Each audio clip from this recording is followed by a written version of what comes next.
All right, in three, two, one, it's Chris Kalen here with Black Southern Belle, and we are talking all things Gullah, Juneteenth, and everything in between.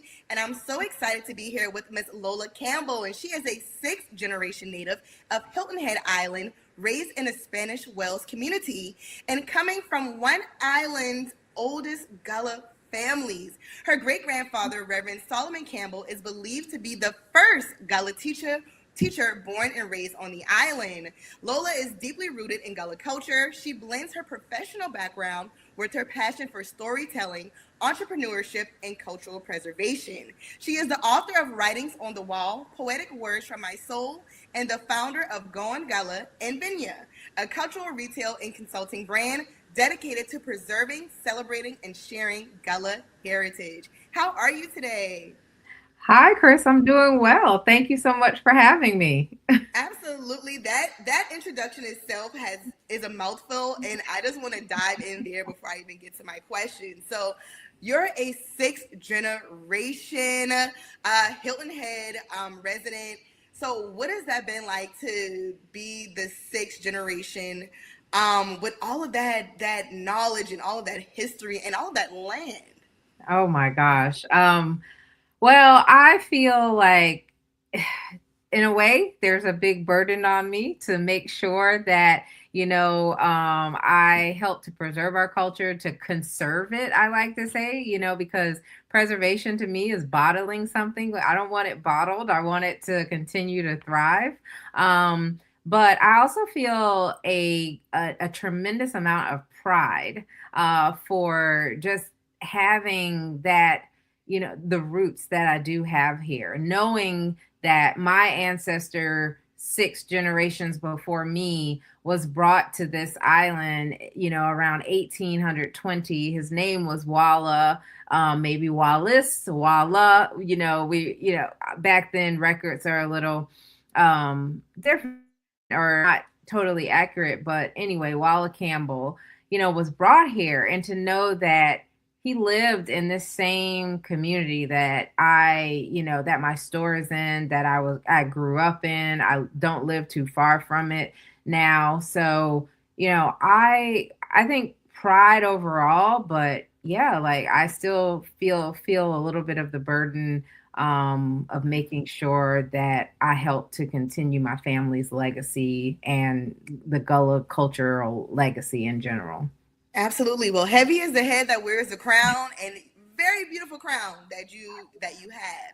So, just on your Yeah. background with storytelling, entrepreneurship, and cultural preservation, what made you say I need to open up the storefront? Because you have Gone Gullah and Binya. I will say, being from Charleston, I always tell people because we have so many people who are not from Charleston here. So I like to call myself a unicorn because I'm born and raised. And Yep. I always tell people, I was like, you a Kenya, you in a Binya. So when I saw the name of the store, I was like, wait, I love this. So can you just tell me like what made you say I need to preserve this culture and create a retail storefront? Yeah. Well, I wanted to preserve the culture in a way that I thought was, that worked for me, and that is fun and that will translate over to many people. That museums and history just don't always do that. So I thought, okay, I can, in a creative way, be able to preserve the culture through opening this gift shop that is the only of its kind here on the island. It's the only Gullah gift shop. And through this gift shop, I've done so much more than just created a shopping experience for people. I mean, they come in and they learn about the fact that my great grandfather built the house that's across the street to the right, and my father was born there, and raised with the rest of his siblings. And then they learn about the fact that, they turn around and look out of the front door of the shop, and beyond those trees are where my grandfather's brothers' children still live. So it's really this whole experience of learning about the culture and being able to shop and being able to support um, Native Islanders. It's not only Gullah gifts, but there are also local artisan gifts from here up to Charleston. My sweetgrass basket maker is a sixth generation basket weaver from Mount Pleasant. Wow. Yeah, so very proud to be able to have her sweetgrass baskets in my shop here in Hilton Head. And like you said, people think of you as a unicorn when you're from these places that like a lot of people haven't known the history of, and they're like, Mhm. wow, you grew up here. Charleston and Hilton Head are alike in that I think we've had so many transplants come in, they're not used to meeting someone who is from the place. And so, yeah, they're Kamyas, and I let them know that too. So that's why I named my shop Benya, because I wanted them to ask, what is a Benya? So they You know know. this for the people who Benya, okay? Yes, thank you. Thank you very much.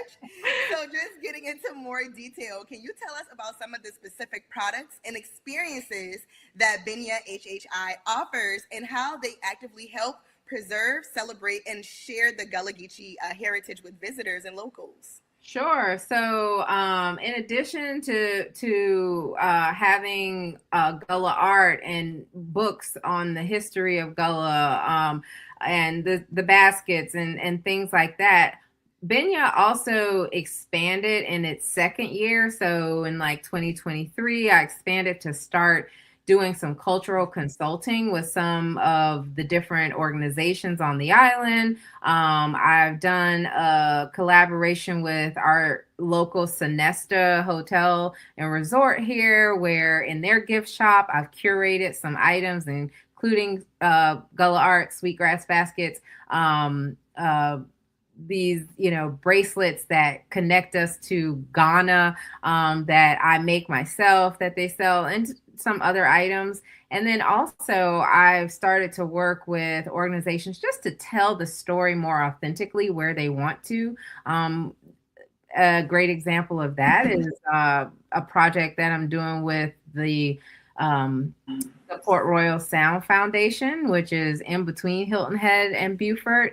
And their mission really is about protecting the waterways. And, Gullah people were stewards of waterways. They were the first Yes. stewards, I would say, of those waterways and of the sound, because we want to make sure that we can sustain. And so being able to help that organization tell the part of the story in their museum about Gullah culture authentically is, really important to me. And I'm happy I've been able to get that connection. And then, and then a big project I worked on and that has finished and that has been doing really well is actually producing a documentary short called The Spirit We Move With.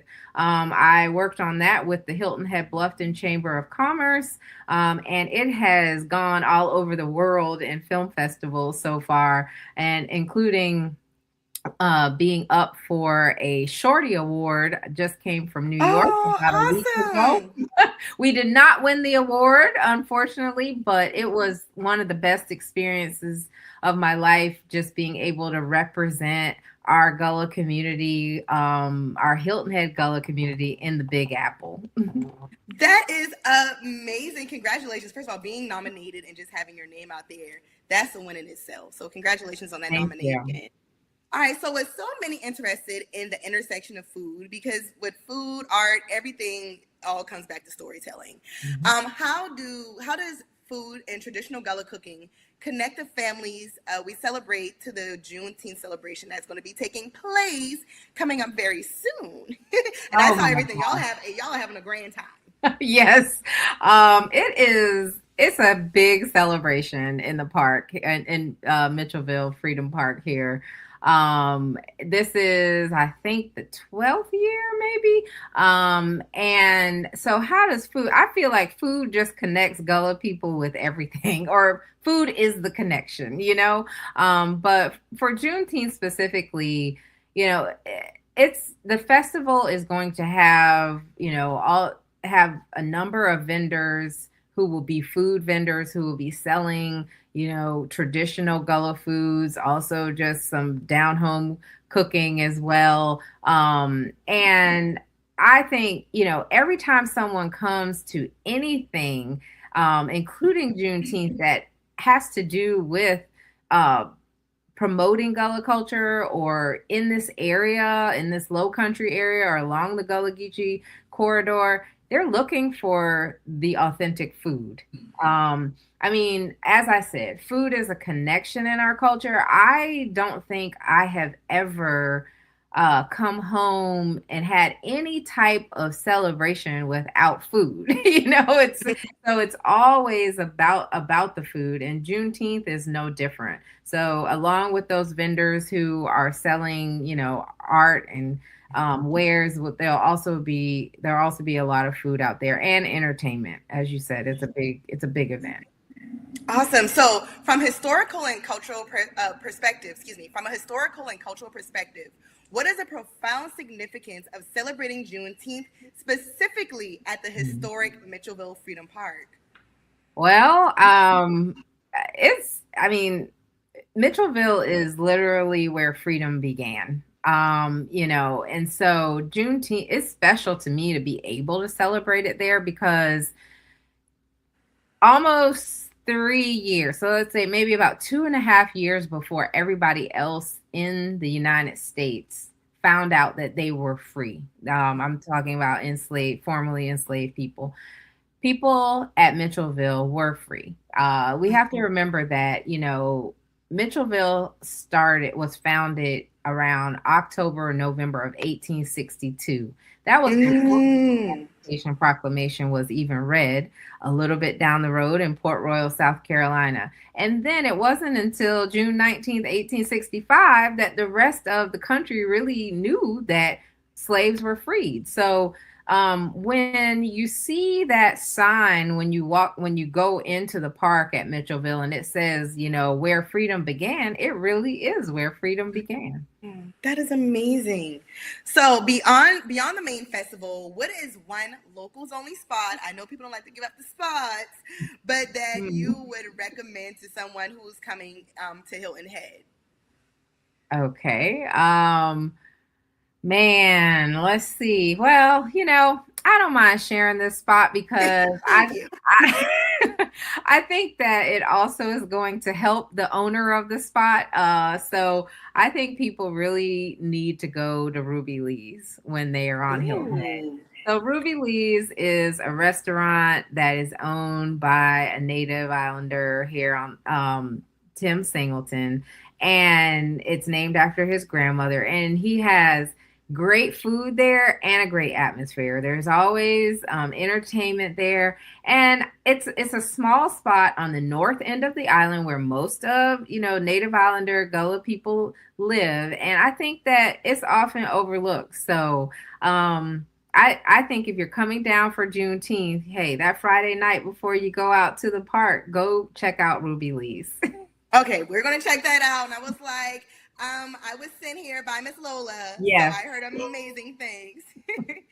So the celebration, what I love, it is a multi-day series, including a campfire conversation, a drum camp, and a festival. So what is the overall atmosphere or vibe that a first-time attendee should expect from the full Juneteenth experience in Mitchellville?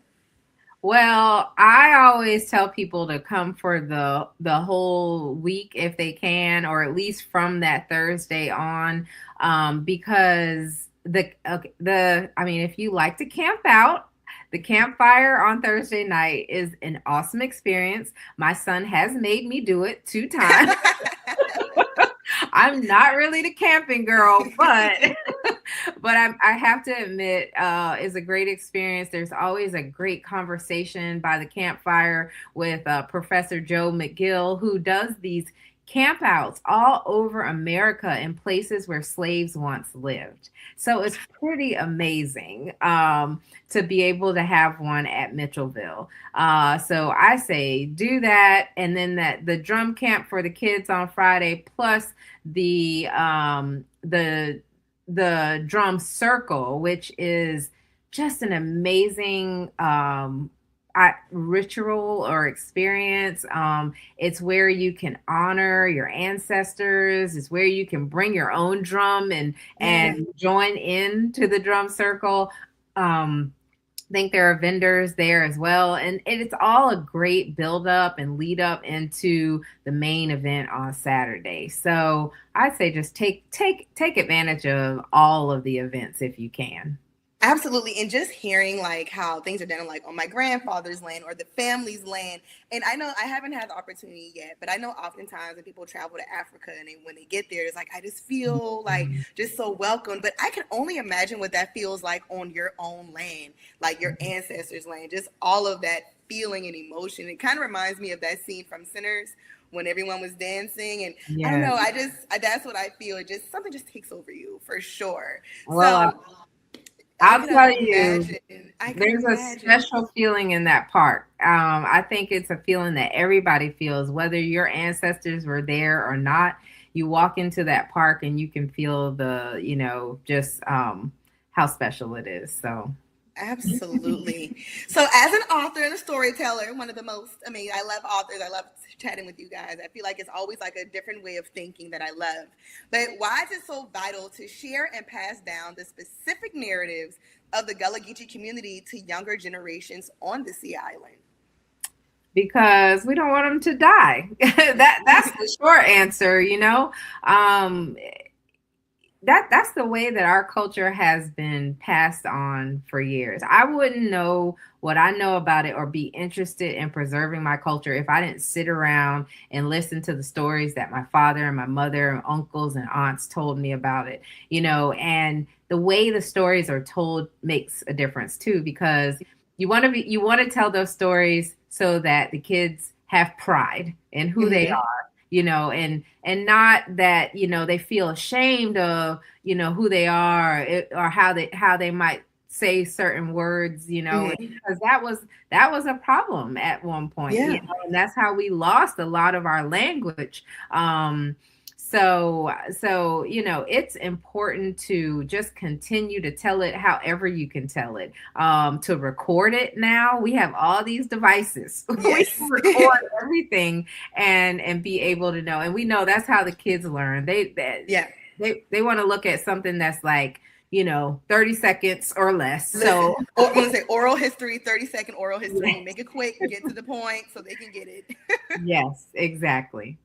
But yeah, no, I just love having these conversations because I feel like with oral history, when you can just pass that down and from generation to generation, now we can document it. So like I enjoy having conversations like this. So my last question for you, what is the single most important message or key takeaway you hope every visitor leaves with after experiencing Juneteenth on Hilton Head Island?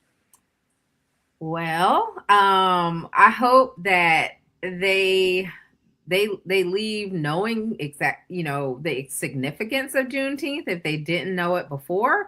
And then more specifically for Hilton Head, I love that they'll get to learn the history of Mitchelville. It is a story that I think has been overlooked and undertold for so many years. I mean, I didn't know about it until I was an adult and I grew up here. So I hope that everyone spreads the news of not only the Juneteenth celebration and what that means, but of this awesome story of freedom that is right here on this small, island that's 5 miles wide and 12 miles long. That is amazing. It's so many things, all the events. I'm definitely looking forward to it and just coming and experiencing it. So, for those who are tuning in, starting June 11th will be the Juneteenth Campfire conversation and sleepover with Joe McGill that we spoke on. Friday, June 12th will be the Children's Drum Camp. So, make sure you bring your kids out. So make sure they get some rhythm. If they don't have rhythm, they'll leave with rhythm. And we have so many other events. Okay, Thursday. No, wait. Hold on. Oh, wait. Friday evening is Yes, the Friday drum evening, circle. the drum circle. And then Saturday is the actual festival. And you have Grammy award-winning artist, nominated artist Stokely performing. Yes. Yeah. Yes, I'm remembering it because it's not here. And then closing out Saturday with the Juneteenth 5K. I'm probably giving it the wrong name because it's not in front of So me right now. It's Yes. okay. I know this by heart. June 19th, the actual Juneteenth, will be a 5K run walk that will Yes. be hosted at the park. So that's a week later, but if you're in the area, it would be great for you to come back for it. Awesome. Well, I enjoyed chatting with you so much. One more time, where can the people come and find you in Hilton Head and purchase items? And where can we find you? You can come to Benya, the store, and it is located on Spanish Wells Road. So 556 Spanish Wells Road. And that is at the intersection of Spanish Wells and Marshland Road. It is a little bit off the beaten path. So you can look me up. You can give us a call at, what is my number? 843-715-9005. And we can give you the directions to get here if you get lost, but we want you to Awesome. come visit. Absolutely. Well, I've learned so much history in the last 2 days. And often when I think about Hilton Head, I only think about like golf courses or resorts. So to know that this hidden gem is there, I'm really excited just to come and explore. I love exploring places in South Carolina, and especially with so much Gullah Geechee history, that really does it for me. But I appreciate you so much for taking the time. Once again, thank you so much, Ms. Lola Campbell, for sitting with me. Make sure you check out the Juneteenth event that's taking place, the multi-series Juneteenth event that's taking place in Mitchelville in Hilton Head. Once again, I am Chris Kalin with Black Southern Belle, wishing you a very happy Juneteenth. Thank you. Thanks so